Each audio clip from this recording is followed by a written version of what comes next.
اعوذ باللہ من الشیطان الرجیم بسم اللہ الرحمن الرحیم۔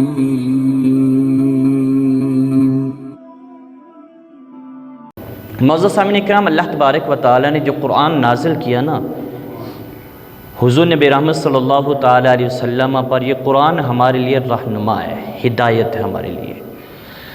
اپنی زندگیاں اور اپنی عادات کو، اپنے شب و روز کو، اپنے معاملات کو، اپنے کاروبار کو، اپنی ہر طرح کی مصروفیات کو قرآن مجید کے مطابق اگر بسر کریں نا تو زندگی میں مسلمان عروج پائیں۔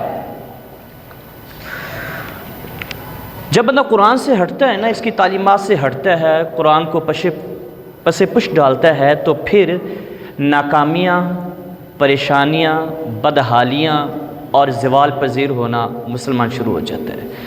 یہ مسلمان اس وجہ سے بھی کہ قرآن اللہ نے نازل کر دیا، فرمایا کہ یہ تمہارے لیے راہبر ہے، یہ تمہاری وہ کتاب ہے رب العالمین جو نازل کی ہے، قیامت تک کے لیے تمہاری رہنمائی ہوتی رہے گی۔ اس کے لیے کوئی بھی معاملات ہو قرآن سے رجوع کیا۔ اب قرآن ہمیں بتلاتا ہے کہ کون ہمارا دوست ہے، کون ہمارا دشمن ہے، کس کے ساتھ ہم نے تعلقات بنانی ہیں، کس سے ہم نے بچ کر رہنا ہے، یہ قرآن ہمیں بتلاتا ہے۔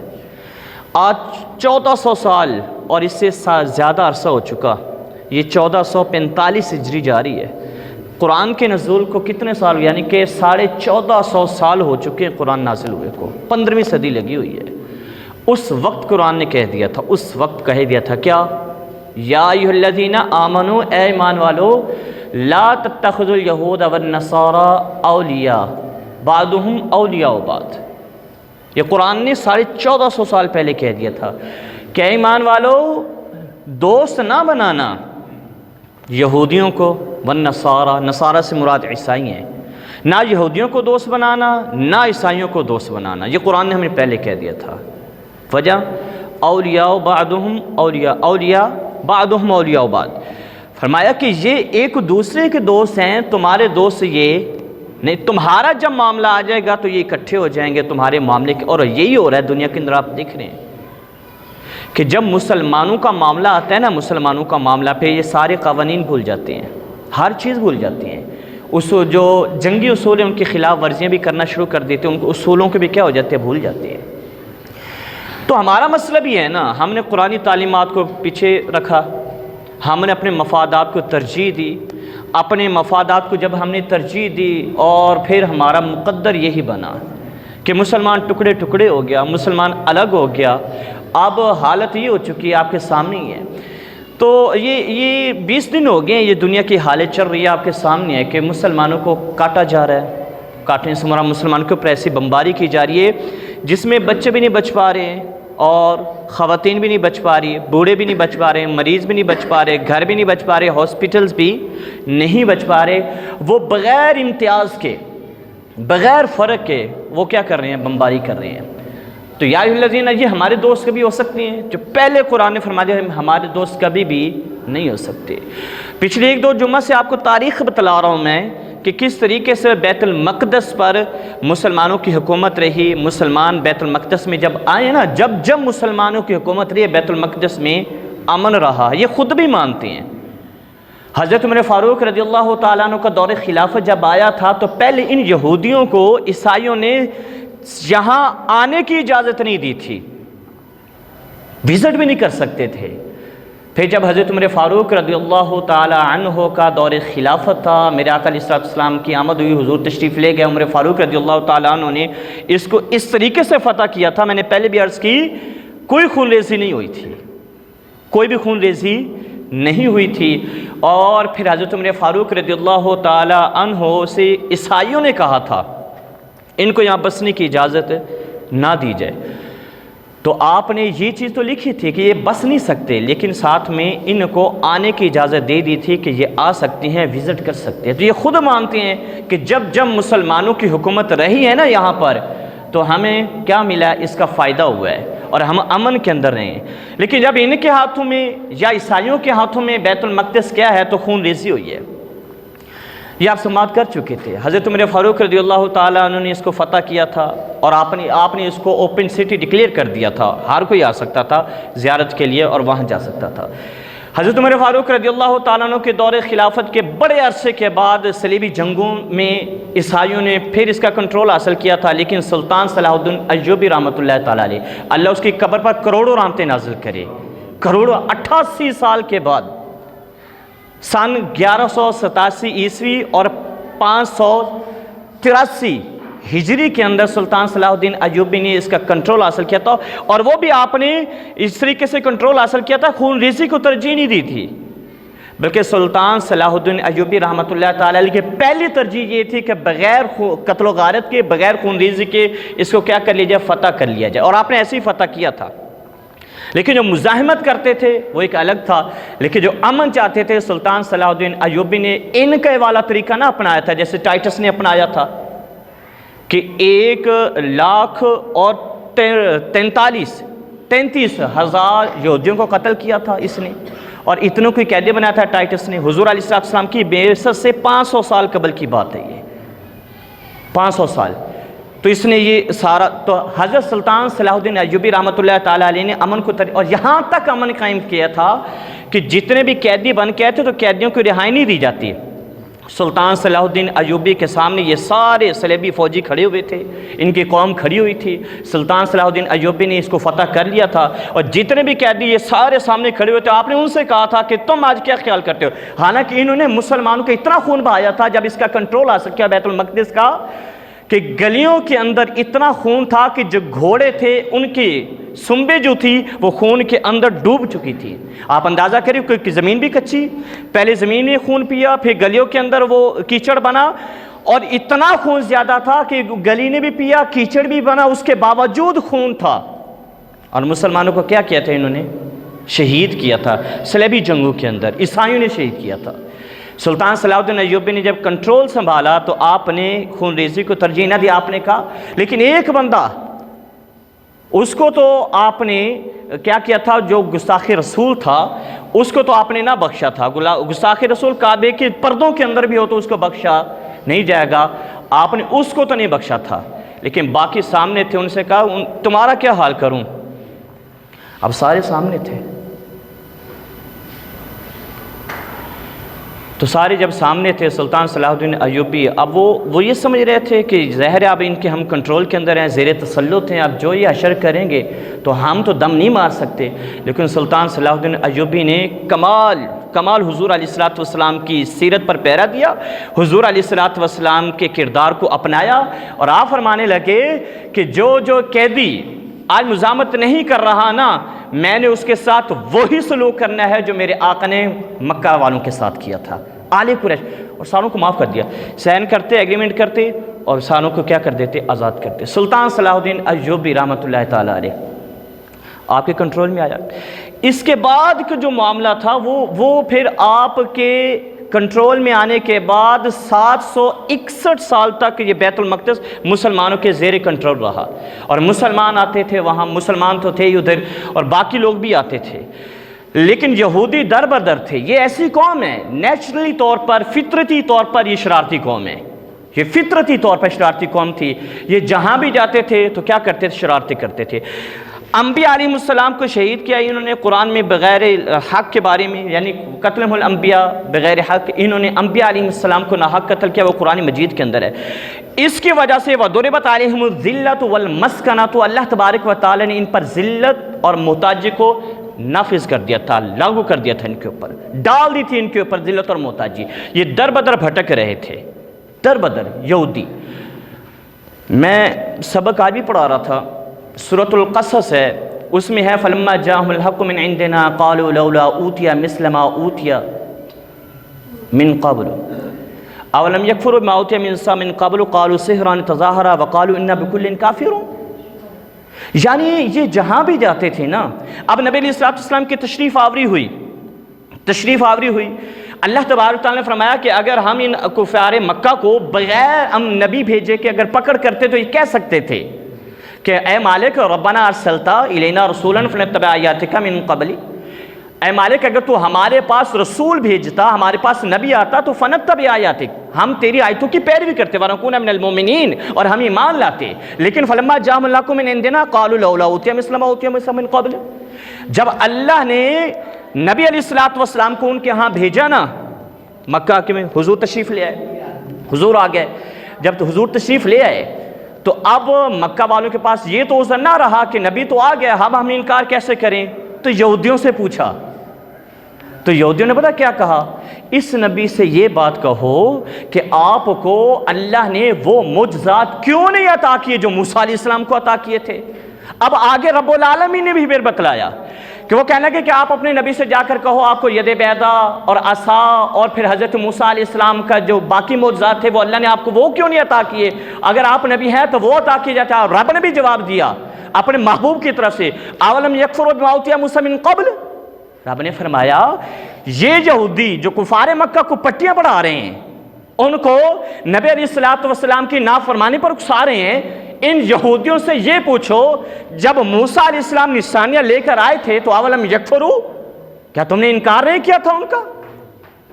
قالوا سحران تظاہرا، تو کہنے لگے یہ تو دونوں ہی جادو ہیں۔ اب دونوں سے مراد ایک قرآن پاک کے بارے میں اور دوسرا قول ہے کہ حضور علیہ السلام، یعنی دونوں معاذ اللہ ثم معاذ اللہ، اور ایک یہ تورات اور قرآن پاک میں کہنے لگے کہ یہ دونوں کیا ہیں، تو یہودی ازلی طور پر کیا ہیں، یہ شرارتی ہیں، یہ فطرتاً شرارتی، جہاں بھی جاتے شرارتی کرتے تھے۔ اور ہٹلر نے جب ان کو مارا تھا تو 80% یہودیوں کا خاتمہ کر دیا تھا۔ 60 لاکھ، بعض کہتے ہیں 60 لاکھ مبالغہ ہے، غلو ہے، یہ 40 لاکھ تھے، 40 لاکھ بھی تو کم ہوتی ہے 40 لاکھ۔ اب جب ہٹلر نے ان کو مارا تھا نا تو 80% کو مارا تھا، 80% کو، 20 کو چھوڑا، اور اس نے پھر کہا تھا 20 کو اسی لیے چھوڑ رہا ہوں کہ میرے جانے کے بعد یہ تمہیں جواب دیں گے کہ میں نے ان کو کیوں مارا تھا۔ اب دیکھ لے وہ کیا کر رہے ہیں کہ میرے جانے کے بعد تمہیں خود ہی پتہ چل جائے گا کہ میں نے ان کا خاتمہ کیوں کیا تھا۔ باقی اور بھی وجہ ہو سکتی ہے، ہولوکاسٹ جس کو کہتے ہیں، اس طریقے سے ان کو مارا تھا کہ بہت زیادہ یہودی بہت زیادہ تھے نا، 60 لاکھ جتنے بھی تھے، اب ایک ایک کو تو مارنا پھر ان کو ڈسپوزل کرنا وہ ممکن نہیں تھا۔ اس نے پھر وہ چیمبر بنوائے، وہ سارا مصنوعی طور پر فیکٹری، وہ گیس بنوائی گئی، یہودی کے کپڑے اتار لیے جاتے، بال اتار لیے جاتے، اور اسے کہا جاتا ہے تیرے سر میں جوئیں ہیں، تیرے بدن پر نا جراثیم ہے، جوئیں وغیرہ ہیں، جاؤ تو نا یہ گیس ہے تو گیس کے اندر جاؤ، اور وہ گیس میں جاتا تو بے ہوش ہو جاتا۔ پھر آگے دوسری زہریلی گیس تھی، اس میں چھوڑا جاتا یہودیوں کو، یہ ہٹلر نے کیا تھا، اور وہاں جب جاتا نا تو مر جاتا۔ اس کے بعد پٹے چلتے تھے، پٹوں کے اوپر لاشوں کو رکھا جاتا تھا یہودیوں کی، یہ ہٹلر نے کیا تھا، اور ان کا چورا کیا جاتا تھا۔ پھر ایک کیمیکل تھا، اور اس کیمیکل کو ان کے اوپر چھڑک کرنا، ان کو ایک تحلیل کر دیا جاتا تھا، جیسے ایک لیکوڈ ہوتا ہے وہ بن جاتا تھا، اور دوسری سائڈ سے لیکوڈ نکل رہا ہے، نہ ہڈی کا پتہ چل رہا ہے، نہ گوشت کا پتہ چل رہا ہے، نہ خون کا پتہ چل رہا ہے، اور اس کیمیکل کو وہ فصلوں کے اندر لے گیا اور انہوں نے کھاد بنائی۔ تو یہ ہٹلر نے ان کے ساتھ کیا تھا، یہ اسی صدی کی بات تھی، 2000 کی، 1941 کی بات تھی۔ تو فطرتاً یہ کیا تھے، شرارتی تھے۔ تو جب یہ حضرت سلطان صلاح الدین ایوبی نے بیت المقدس کو فتح کیا اور 761 سال تک یہ مسلمانوں کے زیر تسلط رہا، پھر انہوں نے برطانیہ کے ساتھ، پہلے تو یہ سلطنت عثمانیہ تھی، 19ویں صدی کے آخر کے اندر نا انہوں نے، یہودیوں نے یہ پلان کیا کہ سلطنت عثمانیہ تھی، خلافت عثمانیہ، اس کو خریدا جائے۔ اس کا جو خلیفہ تھا وہ اس وقت حضرت عبدالحمید ثانی رحمۃ اللہ تعالیٰ علیہ تھے، وہ تھے، اور انہوں نے پلان کیا اس کو خریدا جائے، اور اس کو خریدنے کے لیے اس وقت کے حساب سے 50 لاکھ سونے کے ان کو سکے دینے کی آفر کی تھی کہ آپ یہ لیں، بس اتنا کہہ دیں یہودی یہاں فلسطین۔ انہوں نے کہا نہیں، یہ فلسطین، یہ علاقہ میرا نہیں ہے، بلکہ یہ سارا علاقہ جو ہے مسلمانوں کی امانت ہے میرے پاس، اور میں اس میں وہی فیصلہ کروں گا جو سیدنا عمر فاروق رضی اللہ تعالیٰ عنہ نے فیصلہ کیا تھا، میں وہی فیصلہ کروں گا۔ انہوں نے کیا فیصلہ کیا؟ آپ نے سنا، انہوں نے فیصلہ کیا تھا یہودی آ تو سکتے ہیں لیکن یہاں پر آباد کاری اپنی نہیں کروں گا، میں یہی کروں گا کام، اور بار بار پیسہ لگانے کے، لیکن وہ خلیفہ تھے۔ اچھا، خلافت ہمارے حق میں بہت بہتر تھی، خلافت انہیں پتہ چلا برطانیہ کے ساتھ میل، انہیں پتہ چلا کہ جب تک خلافت ہے نا، بھلے لولی لنگڑی ہے خلافت، لیکن اس وقت تک ہم اپنے اس پلان کے اندر کامیاب نہیں ہو سکتے۔ اور ان کی مسلمانوں کے ساتھ بھی دشمنی ہے۔ حضرت اسحاق علیہ السلام ہے، حضرت اسماعیل علیہ السلام ہے۔ یہاں سے میں بات بتاؤں تھوڑی سی۔ حضرت اسحاق علیہ السلام سے یہ سارے حضرت یعقوب علیہ السلام، یوسف علیہ السلام، پھر بنی اسرائیل کے آپ کے یعقوب علیہ السلام کی نسل سے 70,000 انبیاء تشریف لائے۔ اب یہ منتظر تھے اور انہیں پتا تھا، قرآن مجید میں پہلے پارے کے اندر آیا یا بنی اسرائیل اذکروا نعمتی التی انعمت علیکم واوفوا بعہدی اوف بعہدکم، تم اپنے وعدے پورے کرو، میں اپنا وعدہ پورا کروں گا۔ اب ان کا گمان یہ تھا کہ نبی تو تشریف لائے گا نا، اس کے ذریعے سے رب ہمیں فتح عطا کرے گا۔ اب یہ منتظر تھے، وہ سمجھ رہے تھے کہ نبی ادھر سے آئے گا، لیکن اللہ جس کو چاہے عزت عطا کر دے۔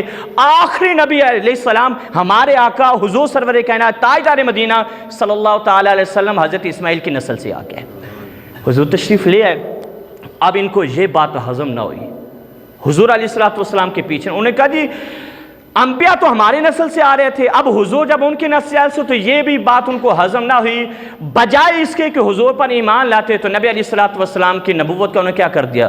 انکار کر دیا، حضور کی رسالت کا انکار کر دیا، اور شرارتیں ان کی اس وقت بھی شروع تھی جیسے میں نے ابھی عرض کی ہے۔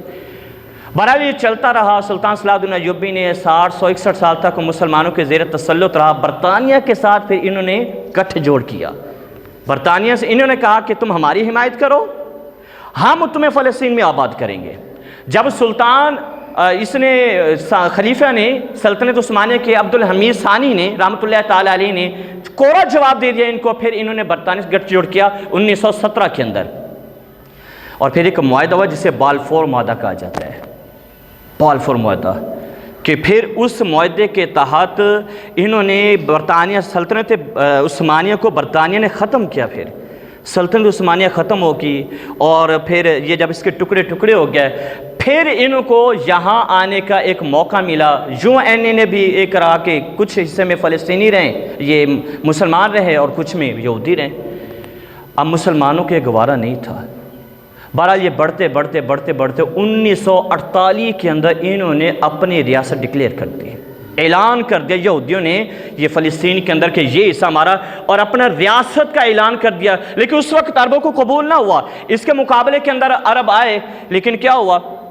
مقابلہ نہ کر سکے، کیونکہ پیچھے سپورٹ برطانیہ کی بھی تھی اور دیگر یورپی ممالک کی بھی تھی، اور مقابلہ نہ۔ لیکن سن 1967 کے اندر جو جنگ ہوئی تھی نا، 6 دن کی جنگ، جس میں عرب ممالک سارے شامل تھے، لیکن کیا ہوا کہ عرب ممالک اس وقت اس کا مقابلہ، کیوں اس وقت یہ بڑا پاورفل ہو چکا تھا ٹیکنالوجی کے اعتبار سے، دیگر اسلحہ کے اعتبار سے، اور سپورٹوں کے حساب سے، اور دیگر مغربی ممالک کے پیچھے کھڑے ہونے کے اعتبار سے اسرائیل اپنے پنجے گاڑ چکا تھا اس وقت۔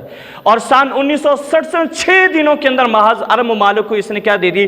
شکست دے دی۔ اس کے بعد پھر یہ بڑھتا گیا، اور سن 1975 کے اندر تو اس نے پورے فلسطین کا کنٹرول سنبھال لیا۔ یہ سلطان صلاح الدین ایوبی کے بعد اب یہ پھر اس وقت سے یہ اب قابض ہیں۔ اب آج کی تاریخ دیکھیں، اب اس کو کتنا عرصہ گزر چکا۔ اب جو جنگ شروع ہوئی ہے، اب 20 دن ہو چکے ہیں، تو 20 دنوں میں اس نے کوئی دن بھی سکون سے جینے نہیں دیا۔ آج کی خبر یہ ہے کہ 7009 شہادتیں ہو چکی ہیں 20 دنوں کی، اور فلسطینی شہیدوں 7009، جس میں 3000 تو صرف کیا ہیں؟ بچے ہیں۔ آج اگلی بات یہ کہ آج اپنے والدین، فلسطینی والدین اپنے بچوں کے ہاتھوں پر نام لکھے ہوئے ہیں۔ کوئی نہیں پتہ اب ہمارا بچہ کل شہید ہو جائے، آج شہید ہو جائے، ابھی شہید ہو جائے، تو ہم اپنے بچے کو ہاتھ کے ذریعے لکھے ہوئے نام، اس کے ذریعے سے ہم کیا کر لیں؟ اس کو پہچان لیں، اس کے ذریعے سے اس کو پہچان لیں۔ تو یہ اس طریقے سے قابض ہیں۔ اب یہ اگلی بات بھی ہے، میرے آقا علیہ السلام کی حدیث پاک ہے، حضور علیہ السلام نے ارشاد فرمایا۔ اب دیکھیں اسلامی ممالک کتنے ہیں، لیکن نہیں کھڑے نہیں ہو رہے ان کے ساتھ، یعنی اس بیان کی حد تک ہیں، لیکن گیا ادھر مشکل ہے۔ میرے آقا علیہ السلام نے فرمایا، حدیث پاک ہے، حضرت صوبان راوی ہیں، وہ حدیث پاک آج یاد آئی، واقعہ حضور نے سچ فرمایا تھا۔ میرے کریم آقا علیہ السلام نے فرمایا کہ وہ کیسا وقت ہوگا کیا حال ہوگا اس وقت مسلمانوں کا، ماننے والوں کا، کہ جب ان پر لوگ ایسے جھپٹیں گے جیسے کھانے کے اوپر جھپٹا جاتا ہے، ایسے جھپٹ پڑیں گے۔ آقا سے عرض کی یا رسول اللہ صلی اللہ تعالیٰ علیہ وسلم اس وقت مسلمان تعداد میں کم ہوں گے؟ میرا آقا فرمایا نا تعداد بہت ہوگی، 57 ممالک دیکھ لیں آپ مسلمانوں کے، آبادی کیا ہے؟ 1 ارب 70 کروڑ آبادی مسلمانوں کی ہے، 1 ارب 70 کروڑ آج کی حساب سے تقریباً، کم و بیش ہو سکتے لیکن لگ بھگ اتنی ہیں۔ 57 اسلامی ملک ہیں، میرے آقا نے بہت ہوں گے، مسلمان بڑے ہوں گے۔ پھر آقا کیا وجہ ہے؟ میرے آقا نے فرمایا سمندر کی جاگ کی طرح ہوں گے، کوئی ویلیو نہیں ہوگی ان کی۔ آقا نے فرمایا ان کے دلوں میں وہن ڈال دیا جائے گا۔ یا رسول اللہ وہن کیا ہے؟ میرے آقا نے فرمایا وہن یہ ہے کہ تم دنیا سے محبت کرنے لگو گے اور وہ موت سے ڈرنے لگیں گے، موت کا ڈر ہو جائے گا، دنیا کی محبت ہو جائے گی، اور دشمن کے دل سے ان کا خوف کیا ہو جائے گا؟ ختم ہو جائے گا۔ اور پھر فرمایا ویل للعرب، اس وقت عربوں کے لیے ہلاکت ہوگی، عربوں کے لیے ہلاکت ہوگا۔ یہ میرے آقا نے پیشن گوئیاں فرمائی تھی قرب قیامت کی، عرب کے لیے کیا ہلاکت ہوگی۔ اب جو اسرائیل یہ جو چالے چل رہا ہے نا، یہ اسرائیل آپ دیکھیں حضور علیہ السلام کی حدیث پاک ہے، میرے آقا نے فرمایا کہ یہ ایک دفعہ تو چھائیں گے، یہ اس طریقے سے نکلیں گے کہ عرب کے کئی ممالک ان کے کنٹرول کے اندر آ جائیں گے۔ یہ لبنان، یہ شام، یہ مصر کا بھی کچھ حصہ ان کے کنٹرول میں چلا جائے گا، ترکی کا بھی کچھ حصہ ان کے کنٹرول میں چلا جائے گا، اور اس کے علاوہ سعودیہ عربیہ کا حصہ بھی ان کے کنٹرول میں چلا جائے گا۔ یہ حضور نے پیشن گوئی کی ہے۔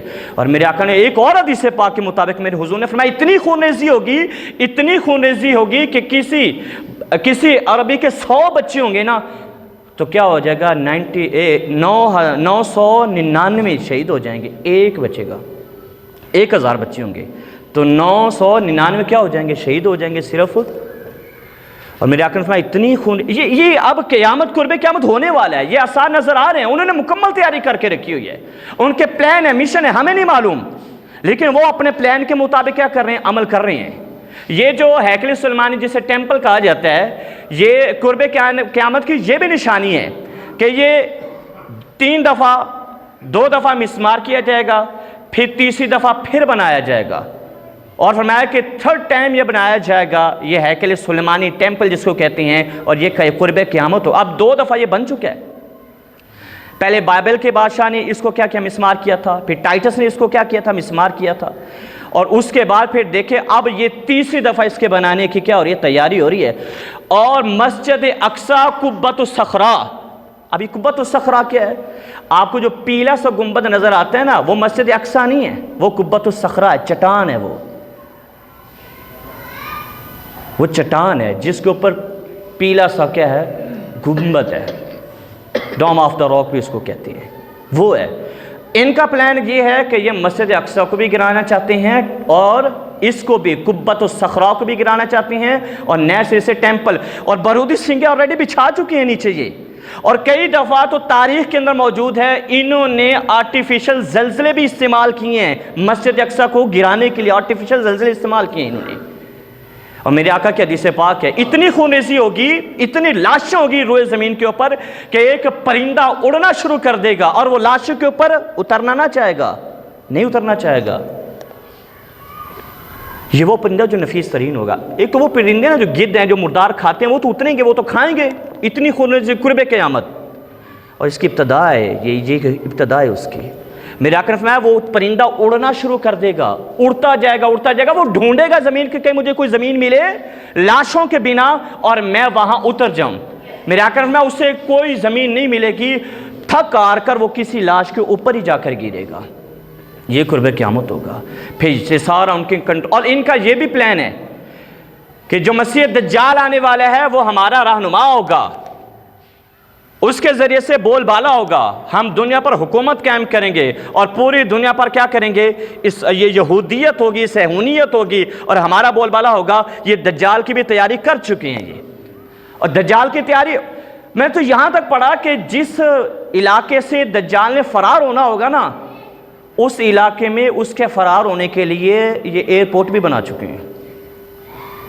اندازہ کریں اتنی پلاننگ ہے ان کی۔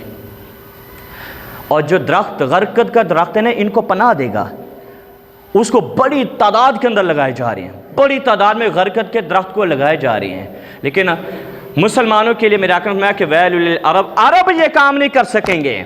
عرب نہ عربوں نے پہلے بیت المقدس کو فتح کروایا، نہ اب کروائیں گے۔ پھر اب یہ تو وہ باتیں ہیں جو ہمارے لیے پریشان کن ہیں، دردناک ہے ہمارے لیے، ایک حضور کی حوصلہ افزا بھی ہے۔ میرے آقا نے فرمایا پھر خراسان سے ایک لشکر نکلے گا، خراسان سے۔ اب خراسان کون سا علاقہ ہے؟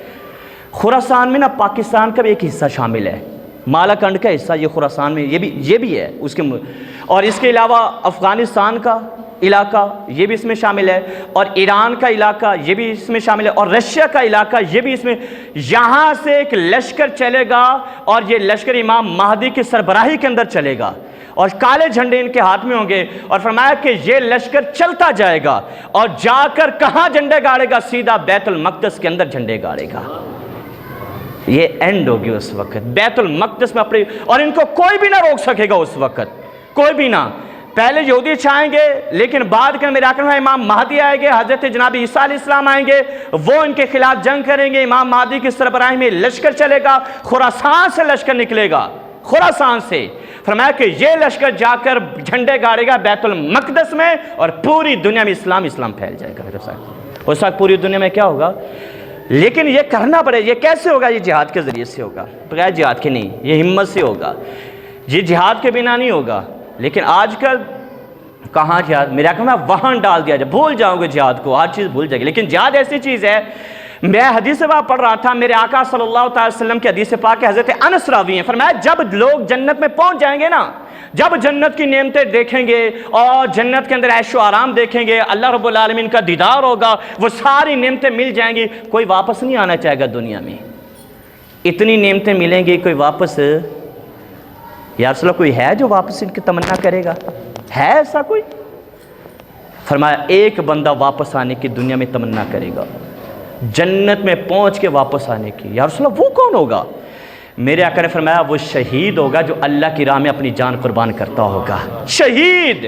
فرمایا کہ اس لیے میرے آقا علیہ الصلوۃ والسلام فرمایا اس لیے کہ شہید جب اللہ تبارک و تعالیٰ کی راہ میں اپنی جان پیش کرتا ہے اور رب کے نام پر اپنے جسم پر تلواریں نیزے برداشت کرتا ہے، فرمایا کہ اس وقت جو اسے لذت آتی ہے نا، وہ لذت لینے کے لیے دوبارہ دنیا میں آنے کی تمنا کرے گا وہ۔ اور میرے آقا نے فرمایا ایک عورت آئی، شہید ادھر اپنی روح پیش کرتا ہے نا، ادھر جان نکلی ہے، جان نکلی ہے، فرمایا سیدھا اللہ اسے جنت عطا کر دیتا ہے۔ ایک عورت آئی حضور کی بارگاہ میں، آئی، یا رسول اللہ میرا بیٹا شہید ہو چکا ہے، میرا بیٹا آپ کے ساتھ جنگ کرتے ہوئے شہید ہو چکا ہے، جنگ کرتے ہوئے اپنی جان دے چکا ہے، اللہ کی راہ میں جان لٹا چکا ہے، میرے آقا مجھے بتلائیں یا رسول اللہ میرا بیٹا جنت میں ہے یا جہنم میں ہے؟ اگر تو جنت میں ہے میں شکر، اگر وہ جہنم میں ہے تو میں اتنا روں گی، اتنا میں واویلا کروں گی، ماتم کروں گی کہ کبھی کسی نے نہ کیا ہوگا۔ میرے آقا علیہ الصلوۃ والسلام نے توقف فرمایا اور تھوڑی دیر بعد فرمانے لگے تجھے مبارک ہو، اللہ نے تیرے بیٹے کو جنت عطا کر دی ہے، وہ جنت کی سیریں کر رہا ہے، اور وہ شکر کرتے ہوئے چلی گئی۔ یہاں آپ نے ایک بات نوٹ کی، وہ شکر کرتی ہوئی کیا؟ تو پتہ چلا اللہ جنہیں جنت عطا کر دے ان پر ماتم، ان پر واویلا نہیں کیا جاتا، جنہیں اللہ تبارک و تعالیٰ بنائے جنتی شہداء کا سردار، اور جنہیں اللہ تبارک تعالیٰ جنتی جوانوں کا سردار بنائے، جنہیں سید الشہداء بنائے، اور جن کے صدقے سے اللہ جنت دے رہا ہے، ان کی شان کیا ہوگی، ان کا مقام کتنا ہوگا؟ فرمایا کہ مجھے یا رسول اللہ بتائیں اگر وہ جنت میں شکر ادا کروں گی۔ حضور نے فرمایا تجھے مبارک ہو، ادھر اس نے جان دی ہے، ادھر اس نے اللہ نے اسے جنت عطا کر دی ہے، وہ جنت میں ہے۔ تو یہ ہے جائے، اس طریقے سے ہوگا اس وقت۔ لیکن گھڑی مشکل ہے مسلمانوں کے لیے، آپ نیوز دیکھیں، اخبارات دیکھیں تو دل روتا ہے۔ اب ہم دعا کرتے ہیں، ہمارا کام ہم دعا کریں، دعا کرتے رہیں گے، ہم صبح و شام ان کے لیے دعا کرتے رہیں گے، اللہ اسلام کو فتح عطا فرمائے اللہ۔ لیکن ان میں ہمت ہے، ان میں کیا ہے؟ ہمت ہے۔ آج ایک اور بھی بات سننے کو ملی کہ ایک فلسطینی لڑکا، پرانی بات ہے، اسے گرفتار کیا گیا، اسے سزا ہو گئی، کیا سزا؟ بھی اسے موت دی جائے گی۔ اب اس نے نا چہرے کے اوپر نقاب ڈال کے میڈیا سے گفتگو کر رہا ہے، فیصلہ ہو چکا ہے اس کی موت کا، تو پیچھے سے اس کی ماں آئی، تو ماں نے نقاب اتارا اور کہنے لگی بیٹا تو نے یہ نقاب کیوں اوڑا ہوا ہے؟ ماں یہ معاملہ ہے۔ ماں کہنے لگی نقاب نہ اوڑ، مجھے بھی فخر ہے کہ اللہ نے مجھے شہید بیٹا عطا کیا ہے۔ یہ فلسطینی ماں کا جذبہ ہے، آج کے دور کی بات ہے، فلسطینی ماں کا کیا یہ جذبہ ہے، کیونکہ ہاں آج بھی جذبے ہیں۔ بیت المقدس کے اندر جاتے ہیں، سونی فوجی کھڑے ہوئے ہیں، لیکن ایک بچہ آتا ہے ان کے نال یوں پھینکتا ہے اور مسجد اقصی میں جا کے سجدے کرنا شروع کر دیتا ہے۔ اللہ ہمیں بھی توفیق عطا کرے، اللہ ان کو عزت عطا کرے، اسلام کو عزت عطا کرے، مسلمانان عالم کو اللہ تبارک و تعالی اتحاد عطا کرے، اتفاق عطا کرے۔ ہماری دعائیں ہیں ان کے لیے، اللہ کامیابی عطا کرے، آمین و